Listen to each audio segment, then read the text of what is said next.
Let's talk about the Fulani people. The Fulani people are very good people. Yeah, I know because of the situation of the country today, many of us things they have some negative effect in our land. No. Let me give you a brief history of the Fulani people before I talk about how they came into Africa. Okay. I hope you're listening. Hope you're listening. Okay.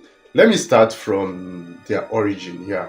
The Fulani people or the Fulbeb, they originated from the Senegal region, this what I call it, the Senegal River region. Yeah, that is the present day Senegal, the Guinea, the Mauritania, and they were traditional pastoralists. Pastoralists, yeah, those people would take cattle from one place to the other just to feed them. Yeah, that was who they are.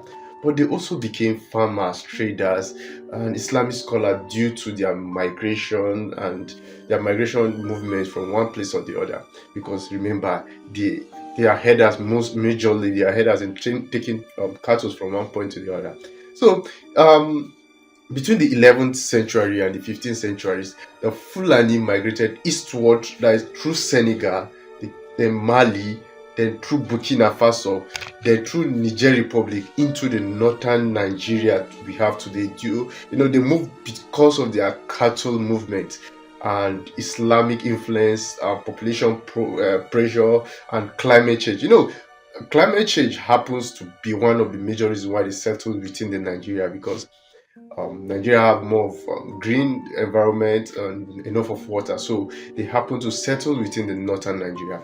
So from the 1300 to the 1700, they began the spread of Islam began. The Fulani became the key scholars in spreading of Islam across West Africa and mixing with local population in Futotoro, Futa Jalo, Masina, and the Hausa land area.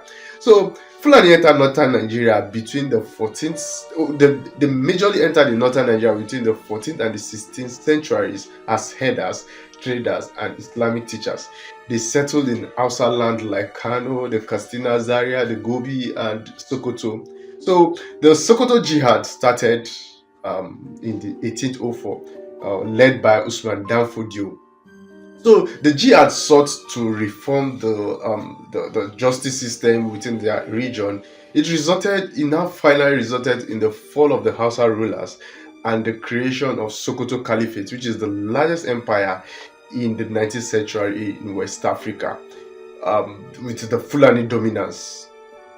So the Fulani in today modern Nigeria, they live across Nigeria, known for their cattle, heading Islamic scholarship and traditional leadership, politics, farming, and trading. But today, they have been called for the ban of what is it called? The ban of moving of cattle. Do you think it's going to be possible? Because their main history involves around cattle movement. How do you see it? Is it going to be possible? Because the insecurity which Nigeria faces today, and uh, I think going to that point will solve a little bit of this insecurity we have today. But do you think it's going to be possible?